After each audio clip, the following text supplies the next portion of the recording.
नमस्कार दोस्तों, मैं अर्जुन आपका स्वागत करता हूँ स्टे बाय अर्जुन के यूट्यूब चैनल में। तो दोस्तों आज की हमारी क्लास है सम्राट अशोक के बारे में। जो है दोस्तों आज की हमारी क्लास है, तो दोस्तों वीडियो को अंत तक जरूर देखना ताकि सभी क्वेश्चन जो है आपको आसानी से याद हो जाए। साथ ही दोस्तों अगर आप हमारे चैनल पर पहली बार आएँ तो हमारे चैनल को भी सब्सक्राइब कर लीजिएगा, साथ ही बेल आइकन को प्रेस कर लीजिएगा ताकि हमारे आने वाले वीडियो का नोटिफिकेशन जो है आप तक पहुँचता रहे। चलिए दोस्तों वीडियो को स्टार्ट करते हैं। तो आज की क्लास में हम जानेंगे सम्राट अशोक के बारे में जो है जानेंगे। तो दोस्तों सम्राट अशोक की यदि बात की जाए तो इनके बारे में आज की क्लास में हम अच्छे से जो है जानने वाले हैं। तो यहाँ पे हम सबसे पहले बात करेंगे इनका जन्म कब हुआ था, इनकी माता पिता कौन थे, ये गद्दी पर कब बैठे थे, इनके अभिलेख कौन कौन से हैं, और साथ ही दोस्तों इन्होंने कलिंग युद्ध कब लड़ा था। तो इन सभी के बारे में आज की क्लास में हम चर्चा करने वाले हैं। तो यहाँ पे हेडिंग डाल लेते हैं सम्राट अशोक। सम्राट अशोक की यदि बात की जाए तो ये जो है 269 बीसी से लेकर 232 बीसी तक जो है गद्दी पर रहे थे। कब से? 269 बीसी से लेकर 232 बीसी तक जो है ये गद्दी पर रहे थे। कौन? सम्राट अशोक। अब दोस्तों यहाँ पे हम बात करने वाले हैं सम्राट अशोक। तो इनके जन्म के बारे में लिख लेते हैं। जन्म कब हुआ था? इनके जन्म की यदि बात की जाए तो यहाँ पे हम बात करते हैं जन्म कब हुआ था। जन्म की यदि बात की जाए तो 304 बीसी में 304 बीसी में इनका जन्म हुआ था। अब दोस्तों यहाँ पे हम बात करते हैं इनकी माता कौन थी। शुभद्रांगी जो है इनकी माता थी, शुभद्रांगी, ये इनकी माता हो जाती हैं। इनके पिता कौन थे? पिता की यदि बात की जाए तो बिंदुसार, बिंदुसार इनके पिता। अब दोस्तों यहाँ पे हम बात करते हैं इनके अन्य नाम, यानी सम्राट अशोक को जो है किस अन्य नाम से जो है जाना गया है। तो देवनाम प्रियदर्शी के नाम से भी जो इनको जाना गया है। देवनाम प्रियदर्शी, देवनाम प्रियदर्शी के नाम से जो है सम्राट अशोक को जो है जाना गया है। अब दोस्तों यहाँ पे हम बात करते हैं सम्राट अशोक का नाम जो है किन अभिलेखों में जो है मिला है। तो इनके अभिलेखों को भी जो है लिख लेते हैं किन किन अभिलेखों में इनका नाम जो है मिला है। लिखेंगे दोस्तों अशोक का नाम, अशोक का नाम किन अभिलेखों में मिला, किन अभिलेखों में, किन अभिलेखों में मिला है। तो कौन कौन से अभिलेख हैं जिनमें जो है सम्राट अशोक का नाम जो है मिला है। तो दोस्तों यहाँ पे हम बात करते हैं तो एक एक करके इनको लिख लेते हैं। पहले मास्की अभिलेख, मास्की अभिलेख ये कहाँ से मिला है? तो ये है दोस्तों कर्नाटक में। तो इस मास्की अभिलेख में जो है सम्राट अशोक का नाम मिला है। दूसरा है दोस्तों गुर्जरा अभिलेख, गुर्जरा अभिलेख तो ये कहाँ से मिला है? ये मध्य प्रदेश से मिला है। यदि बात की जाए तीसरे की नेट्टूर अभिलेख, नेट्टूर अभिलेख तो ये कहाँ से मिला? तो ये भी जो है दोस्तों कर्नाटक से, ये कर्नाटक से। और यहाँ पे हम बात करते हैं दोस्तों उदय गोलान की, उदय गोलान, उदय गोलान अभिलेख ये कहाँ से मिला है? ये भी जो है कर्नाटक से जो है मिला है। तो इन सभी अभिलेखों में जो है सम्राट अशोक का नाम जो है मिलता है। तो ये आप सभी को अच्छे से याद रखना है। अब दोस्तों यहाँ पे एक उत्तराधिकार का युद्ध होता है जो कि 4 वर्षों तक जो है उत्तराधिकार का युद्ध जो है चलता है। कहा जाता है इस उत्तराधिकार के युद्ध में जो है सम्राट अशोक ने अपने 99 भाइयों की हत्या करके जो है खुद यानी स्वयं गद्दी पर बैठा था 269 बीसी में। और अब आपको कहीं कहीं पर जो है 273 बीसी भी जो है लिखा मिल सकता है। तो 273 बीसी नहीं लिखना है बल्कि 269 बीसी लिखना है, क्योंकि 273 बीसी से लेकर 269 बीसी यानी 4 वर्षों तक जो है उत्तराधिकार का युद्ध जो है हुआ था। तो ये आपको अच्छे से याद रखना है। तो इसको अब यहाँ पे हम लिख लेते हैं। लिखेंगे दोस्तों उत्तराधिकार का युद्ध, उत्तराधिकार, उत्तराधिकार का युद्ध ये 4 वर्षों तक जो है लड़ा गया था। उत्तराधिकार का युद्ध कितने वर्षों तक दोस्तों? 4 वर्षों तक जो है यहाँ पे लड़ा गया था। ये कब से कब तक लड़ा गया था? 273 BC से लेकर 269 BC तक जो है लड़ा गया था। अब दोस्तों यहाँ पे हम बात करते हैं उत्तराधिकार के युद्ध में अशोक ने अपने 99 भाइयों की हत्या करके 99 भाइयों की हत्या करके 99 भाइयों की हत्या करके 269 BC में 269 BC में स्वयं गद्दी पर बैठा था। स्वयं गद्दी पर बैठा था। तो ये आपको अच्छे से याद रखना है। आप दोस्तों यहाँ पे हम बात करते हैं कुछ और अन्य पॉइंट है, जैसे विष्णु पुराण में जो है अशोक को अशोकवर्धन नाम से जो है जाना गया है। भब्रू अभिलेख जो कि राजस्थान में है, तो इसमें जो है अशोक ने स्वयं को जो है मगध का सम्राट बताया। और साथ ही अभिलेखों को जो है किसने खोजा था? तो सम्राट अशोक के जो अभिलेख हैं इनको किसने खोजा था? टी पेंथिलर ने खोजा था 1750 ईस्वी में। लेकिन इनको पढ़ा किसने था? जेम्स प्रिंसेप ने इनको पढ़ा था 1837 ईस्वी में। तो ये आपको अच्छे से याद रखना है। तो इन सारे पॉइंटों को लिखते हैं। विष्णु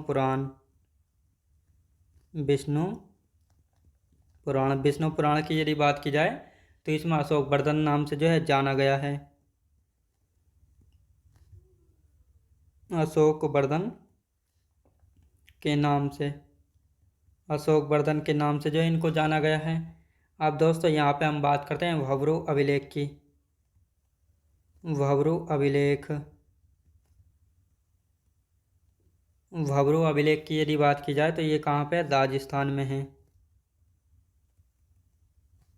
भब्रू अभिलेख है राजस्थान में। इसमें जो है अशोक ने स्वयं को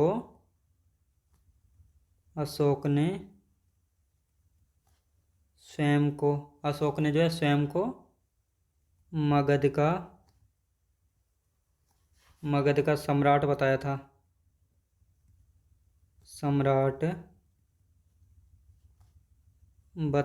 तो ये आपको अच्छे से याद रखना है। आप दोस्तों यहाँ पे हम बात करते हैं सम्राट अशोक के अभिलेखों को किसने खोजा था? सम्राट अशोक के अभिलेखों को खोजा किसने खोजा था? तो ये भी आपको पता होनी चाहिए। टी पेंथिलर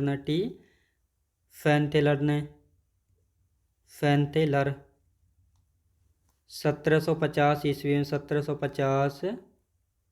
ईस्वी में जो है खोजा गया था। लेकिन दोस्तों अब यहाँ पे हम बात करते हैं इन अभिलेखों को किसने पढ़ा था? पढ़ने की यदि बात की जाए तो जेम्स प्रिंसेप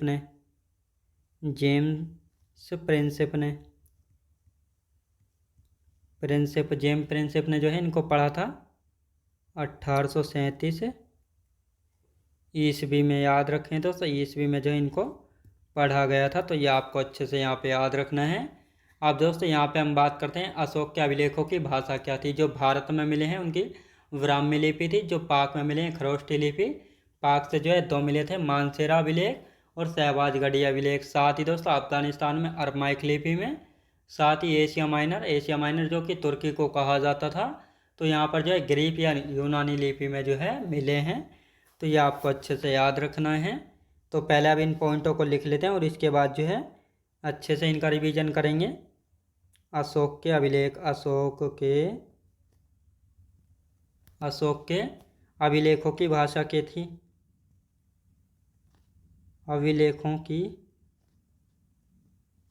अशोक के अभिलेखों की भाषा की यदि बात की जाए तो भाषा क्या क्या थी? तो यहाँ पे लिख लेते हैं। जो भारत में मिले उनको ही तो ब्राह्मी लिपि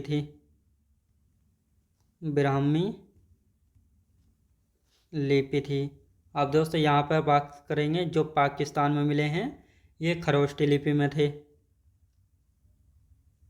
ये थे खरोष्टी लिपि में। किस लिपि में थे दोस्तों? ये थे खरोष्टी लिपि में। ये थे खरोष्टी लिपि में। और यहाँ से जो है दो मिले हैं, मानसेरा, मानसेरा और शहबाजगढ़ी, शहबाजगढ़ी, मानसेरा और शहबाजगढ़ी। अब दोस्तों यहाँ पे हम बात करते हैं अफगानिस्तान में।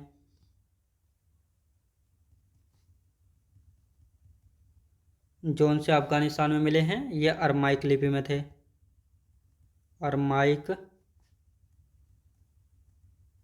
लिपि में ये थे दोस्तों, अरमाइक लिपि में।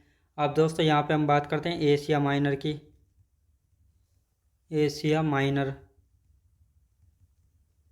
एशिया माइनर बोले तो तुर्की। यहाँ जो है किस लिपि में मिले थे? ग्रीक या यूनानी, ग्रीक या यूनानी लिपि में जो है मिले हैं। तो ये आपको अच्छे से याद रखना है। अब दोस्तों यहाँ पे हम बात करते हैं अभिलेख क्या होता है। यानी जनता तक अपने संदेशों को भेजने के लिए इनका प्रयोग किया गया था, जिनको हम अभिलेख व शिलालेख जो है कहते हैं। अभिलेख क्या होते हैं? इनको किसी पर भी लिखवाया जाता है और शिलालेखों को केवल पत्थर पर जो है लिखा जाता था। तो इस पॉइंट को लिख लेते हैं, लिखेंगे दोस्तों। अभिलेख क्या होता है? अभिलेख या शिलालेख? अभिलेख व शिलालेख, शिलालेख। तो यहाँ पे हम बात करते हैं जनता तक, जनता तक अपने संदेशों को, संदेशों को भेजने के लिए, भेजने के लिए इनका प्रयोग किया गया, इनका प्रयोग जो है किया गया। तो ये आपको अच्छे से यहाँ पे याद रखना है। अब दोस्तों यहाँ पे अभिलेख और शिलालेख की यहाँ पे हम बात करने से हैं। अभिलेख क्या होते हैं? अभिलेख इन्हें किसी पर भी लिखा जा सकता है, लिखा जा सकता है। अब यहाँ पर शिलालेख की यदि बात की जाए, केवल पत्थरों पर लिखे जाते थे, केवल पत्थरों पर लिखे जाते थे, लिखे जाते थे। तो ये आपको अच्छे से याद रखना। आप पहले इनका रिवीजन कर लेते हैं, फिर आगे के पॉइंटों के बारे में यहाँ पे हम बात करेंगे। तो दोस्तों अब यहाँ पे हम बात करने वाले हैं सम्राट अशोक के बारे में। सम्राट अशोक की यदि बात की जाए तो ये जो है 269 BC में गद्दी पर बैठते हैं और 232 BC तक जो है गद्दी पर रहते हैं। इनका जन्म 304 BC में हुआ था। माता कौन थे? सुभद्रांगी। पिता कौन थे? बिंदुसार थे। इनका अन्य नाम है देवनाम प्रियदर्शी। तो देवनाम प्रियदर्शी के नाम से सम्राट अशोक को जो है जाना गया है। अशोक का नाम जो है किन अभिलेखों में मिला है? तो अशोक का नाम किन किन अभिलेखों में मिला है? मास्की अभिलेख जो कि कर्नाटक में है, गुर्जर अभिलेख मध्य प्रदेश में है, नेट्टूर अभिलेख कर्नाटक में है, उदयगोलान अभिलेख कर्नाटक में है। तो इन सभी अभिलेखों से जो है सम्राट अशोक का नाम जो है मिला है। अब दोस्तों यहाँ पे हम बात करेंगे उत्तराधिकार के युद्ध के बारे में। तो उत्तराधिकार का युद्ध जो है 4 वर्षों तक जो है लड़ा गया था, 273 BC से लेकर 269 BC तक। और कहा जाता है दोस्तों सम्राट अशोक ने जो है अपने 99 भाइयों की हत्या करके जो है स्वयं गद्दी पर बैठा था 269 BC में। तो ये आपको अच्छे से याद रखना है। यानी कहा जाता है जो अशोक का पिता था बिंदुसार, इसके जो है 100 पुत्र थे। तो इनमें से जो है जब बिंदुसार की हत्या हो गई, यानी बिंदुसार की जब मृत्यु हो गई, तो इन 100 भाइयों में जो है आपस में उत्तराधिकार का युद्ध होता है कि मैं गद्दी पर बैठूंगा, मैं गद्दी पर बैठूंगा। तो ये उत्तराधिकार का युद्ध जो है 4 वर्षों तक चलता है, 273 BC से 269 BC तक। तो इस उत्तराधिकार के युद्ध में जो है सम्राट अशोक अपने 99 भाइयों की हत्या करके स्वयं गद्दी पर बैठता है 269 BC में। तो ये आपको अच्छे से पता होना चाहिए। अब दोस्तों यहाँ पे हम बात करेंगे, एक है विष्णु पुराण। तो विष्णु पुराण में जो है अशोक को अशोक वर्धन के नाम से जाना गया है। एक है भब्रू अभिलेख जो कि राजस्थान में है। तो इस भब्रू अभिलेख में जो है सम्राट अशोक ने स्वयं को मगध का सम्राट बताया है। क्वेश्चन पूछा गया है अशोक ने किस अभिलेख में जो है स्वयं को मगध का सम्राट बताया है, तो भब्रू अभिलेख में बताया है। किसमें? भब्रू अभिलेख में। अब यहाँ पे बात करते हैं सम्राट अशोक के जो अभिलेख हैं इनको किसके द्वारा खोजा गया? टी पैंथिलर ने इनको खोजा था 1750 ईस्वी में। अब पढ़ा किसने था? तो पढ़ा था जेम्स प्रिंसिप ने इनको पढ़ा था 1837 ईस्वी में। तो ये दोनों पॉइंट आपको अच्छे से याद होने चाहिए, कई बार ये पूछे गए हैं। अब यहाँ पे हम बात करने वाले हैं अशोक के अभिलेखों की भाषा, यानी जो सम्राट अशोक के अभिलेख थे इनकी भाषा क्या थी। जो भारत में अभिलेख है इनकी ब्राह्मी लिपि थी। जो पाक यानी पाकिस्तान में मिले थे खरोष्टी लिपि में थे। और यहाँ से दो मिले मानसेरा और शहबाजगढ़ी। अफगानिस्तान में जो मिले थे उनको अरमाइक लिपि में पाया गया है। जो एशिया माइनर यानी तुर्की में मिले उनको ग्रीक या यूनानी लिपि में जो है मिले हैं। तो ये आपको अच्छे से याद रखना है। अब इतनी देर से हम पढ़ रहे हैं अभिलेख और शिलालेख होता क्या है। तो दोस्तों अभिलेख और शिलालेख, तो अभिलेख क्या होता है, यानी इन्हें जो है किसी भी चीज़ पर लिखा जा सकता है, जैसे पत्थर पर, पेड़ों पर, ज़मीन पर, पत्तों पर, तो इनको लिखा जा सकता है। शिलालेख क्या होता है? इनको केवल पत्थरों पर लिखा जाता है। शिलालेख मतलब पत्थरों पर लिखे जाते हैं शिलालेख, यानी अपने संदेश लिखे जाते हैं जो कि जनता तक अपने संदेश पहुंचाए जा सके। यानी जनता तक अपने संदेशों को भेजने के लिए इन अभिलेखों का जो है प्रयोग किया जाता था। तो ये आपको अच्छे से याद रखना है। तो ये होते हैं अभिलेख और शिलालेख, दोनों आपको अच्छे से समझ आए होंगे। अब आते हैं दोस्तों कलिंग युद्ध के बारे में।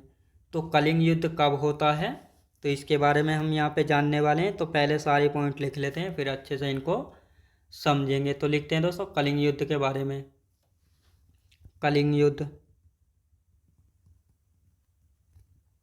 कलिंग युद्ध कब होता है? 261 BC में जो है लड़ा गया था कलिंग युद्ध, याद रखेंगे। कलिंग युद्ध कब लड़ा गया था? 261 BC में, यानी राज्याभिषेक के 8वें वर्ष बाद जो है कलिंग युद्ध लड़ा गया था। और वर्तमान में कलिंग कहाँ पर स्थित है? वर्तमान में दोस्तों कलिंग कहाँ पर पड़ता है? वर्तमान की यहाँ पे हम बात करते हैं। वर्तमान में कलिंग कहाँ पे पड़ता है? तो उड़ीसा में पड़ता है वर्तमान में। वर्तमान में कलिंग कहाँ पर है? उड़ीसा में। तो ये आपको अच्छे से याद रखना है। अब दोस्तों यहाँ पे हम बात करते हैं राज्याभिषेक के 8वें वर्ष बाद लड़ा गया था। राज्य अभिषेक, राज्याभिषेक के 8वें वर्ष, 8वें वर्ष लड़ा गया था। 8वें वर्ष बाद जो है लड़ा गया था। तो ये आपको अच्छे से याद रखना है। जब ये कलिंग युद्ध हुआ था तो इस समय यहाँ की राजधानी क्या थी? राजधानी थी तोसली। क्या थी दोस्तों? तोसली।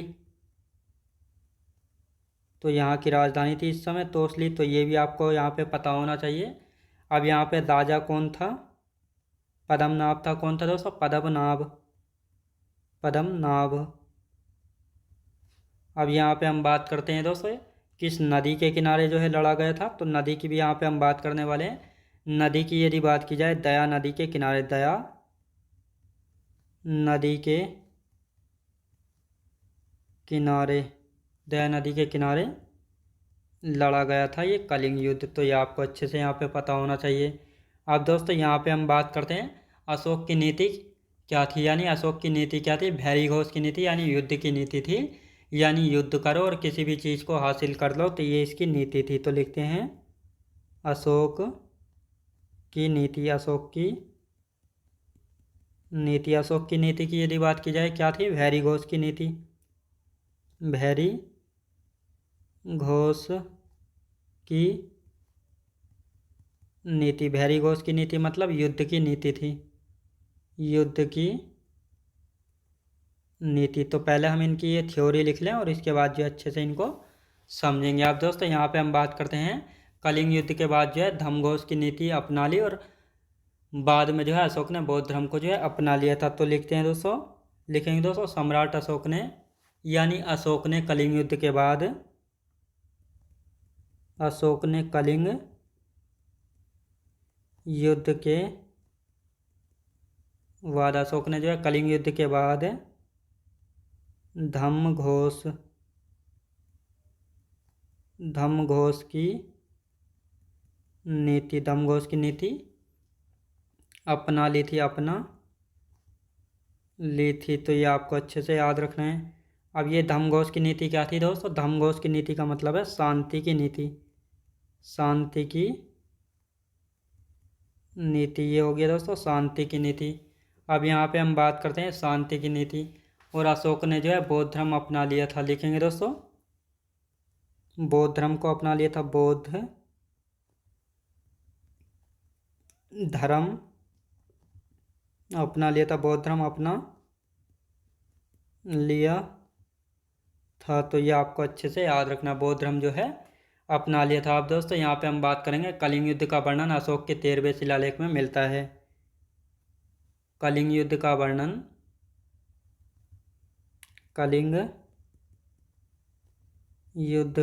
कलिंग युद्ध का वर्णन अशोक के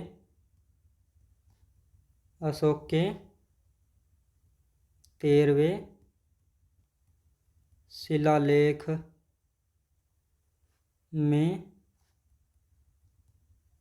मिलता है। अशोक के 13वें शिलालेख में जो है मिलता है। तो ये आपको यहाँ पे अच्छे से याद रखना है। अब दोस्तों यहाँ पे हम बात करने वाले हैं अशोक ने बौद्ध धर्म की नीति यानी बौद्ध धर्म की प्रेरणा अपने भतीजे निग्रोध से ली तथा शिक्षा जो है उपगुप्त से ली थी। तो लिखेंगे दोस्तों अशोक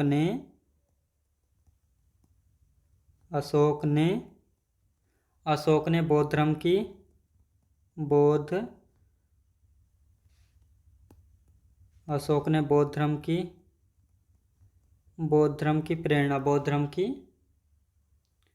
प्रेरणा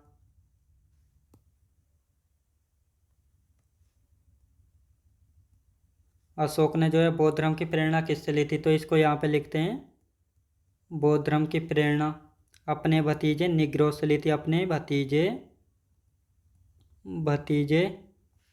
निग्रोध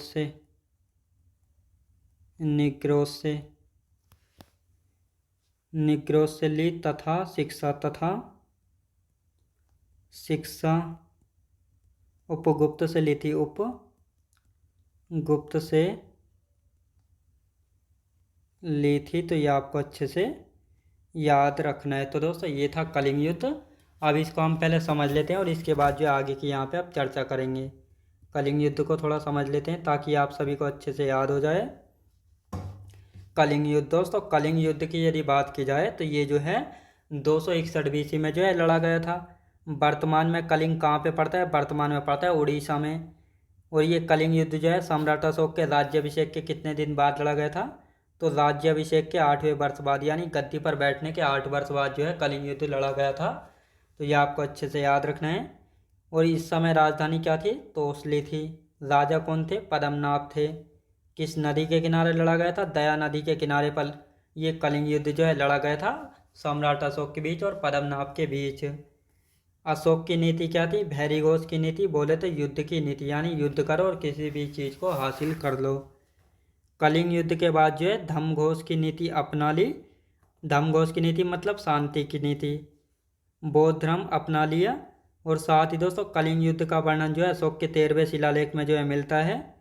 अशोक ने बौद्ध धर्म की प्रेरणा अपने भतीजे निग्रोध से ली तथा शिक्षा की बात की जाए तो उपगुप्त से ली थी। अब दोस्तों ऐसा अचानक क्या हुआ था कि सम्राट अशोक ने जो है कलिंग युद्ध के बाद जो है एकदम भैरीघोष की नीति छोड़कर जो है शांति की नीति अपना ली। यानी जो सम्राट अशोक थे ये जो है अपने भतीजे निग्रोध से जो है रोज़ बातचीत करते थे। और निग्रोध जो है बौद्ध धर्म के बारे में जो है सम्राट अशोक से जो है रोज़ बातचीत जो है करता था। तो धीरे धीरे जो है सम्राट अशोक पर बौद्ध धर्म का असर जो है होने लगा था। बौद्ध धर्म में क्या था? बौद्ध धर्म में जो है दोस्तों लड़ाई झगड़ा यानी अहिंसा के मार्ग पर जो है चलने से हिंसा के मार्ग पर जो है चलने से मना किया गया है।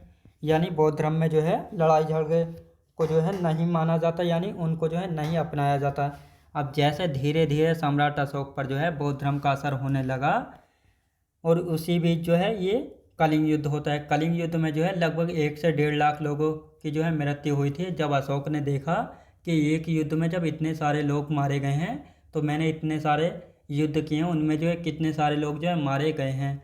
तो इसी बात को लेकर जो है अशोक का हृदय परिवर्तन जो है हो जाता है। और इस युद्ध के बाद जो है सम्राट अशोक क्या करता है, भैरी घोष की नीति यानी युद्ध की नीति को छोड़कर जो है धम्म घोष की नीति यानी शांति की नीति को जो है अपना लेते हैं। और इसके बाद जो है बौद्ध धर्म को अपना लेते हैं। किसको दोस्तों, बौद्ध धर्म को जो है अपना लेते हैं। और साथ ही जो कलिंग युद्ध है इसका वर्णन जो है अशोक के तीसरे शिलालेख में जो है मिलता है।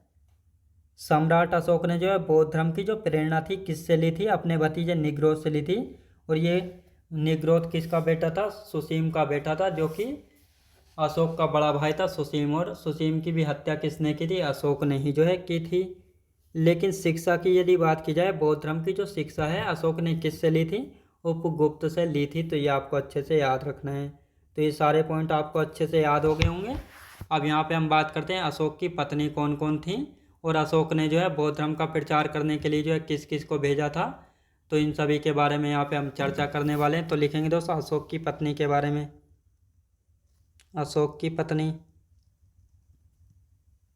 अशोक की पत्नी, अशोक की पत्नी कौन कौन थी और कौन कौन सी इसकी संतानें थी। तो इन सभी के बारे में यहाँ पे हम लिख लेते हैं। तो यहाँ पे हम बात करते हैं देवी। देवी की यदि बात की जाए तो इसकी संतान है महेंद्र, महेंद्र, संघमित्रा, संघमित्रा और चारुमती। तो ये तीनों संतानें किसकी थी, देवी की थी। अब दोस्तों यहाँ पे हम बात करेंगे दूसरी थी कारुबा की। कारुबा की इसकी संतान कौन थी, तीवर, तीवर। अब यहाँ पे हम बात करने वाले हैं फिर है दोस्तों पद्मावती। पद्मावती, पद्मावती की यदि बात की जाए तो इसकी संतान कौन थी, कुणाल थी। और यही जो है उत्तराधिकारी बनेगा,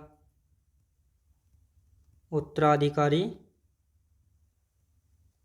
उत्तराधिकारी बना। उत्तराधिकारी का मतलब होता है यानी अशोक के बाद जो है गद्दी पर कौन आया था, तो कुणाल आया था, जो कि पद्मावती का बेटा था। तो ये आपको अच्छे से यहाँ पे याद रखना है। अब दोस्तों यहाँ पे हम बात करने वाले हैं बौद्ध धर्म के प्रचार के लिए अशोक ने किस किस को भेजा था। लिखेंगे दोस्तों बौद्ध धर्म के प्रचार के लिए, बौद्ध धर्म के प्रचार के लिए, बौद्ध धर्म के प्रचार के लिए जो है, प्रचार के लिए अशोक ने भेजा था, अशोक ने भेजा। तो किस किस को जो है यहाँ पे भेजा था, तो यहाँ पे हम बात करते हैं श्रीलंका। श्रीलंका किस किस को भेजा था। और साथ ही दोस्तों तक्षशिला कौन गया था, तक्षशिला, तक्षशिला में कौन गया था। और साथ ही दोस्तों यहाँ पे हम बात करेंगे हिमालयी क्षेत्र में, हिमालयी क्षेत्र में जो है कौन गया था। तो इनको लिख लेते हैं एक एक करके। तो सबसे पहले हम बात करते हैं श्रीलंका, महेंद्र व संघमित्रा, संघमित्रा। इन दोनों को जो है सम्राट अशोक ने बौद्ध धर्म का प्रचार के लिए श्रीलंका भेजा था। मज्झांतिक, मज्झांतिक इसको भेजा था कहाँ पे दोस्तों, इसको भेजा था तक्षशिला में। और साथ ही दोस्तों मध्यम, इसको भेजा था हिमालय क्षेत्र में।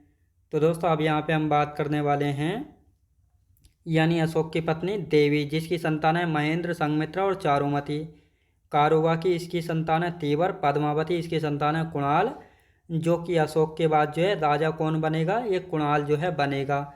यानी उत्तराधिकारी कौन बना था, कुणाल जो है बना था। अब यहाँ पे हम बात करते हैं बौद्ध धर्म के प्रचार के लिए सम्राट अशोक ने किसको भेजा था, श्रीलंका, महेंद्र और संघमित्रा को तक्षशिला में, मज्झांति को हिमालय क्षेत्र में, मध्यम को जो है भेजा था। तो ये आपको अच्छे से याद रखना है। तो दोस्तों आज की हमारी क्लास यहीं तक रहेगी और इससे आगे के जो इसके शिलालेख वगैरह हैं इन सभी के बारे में हम कल की क्लास में कंटिन्यू जो है करेंगे।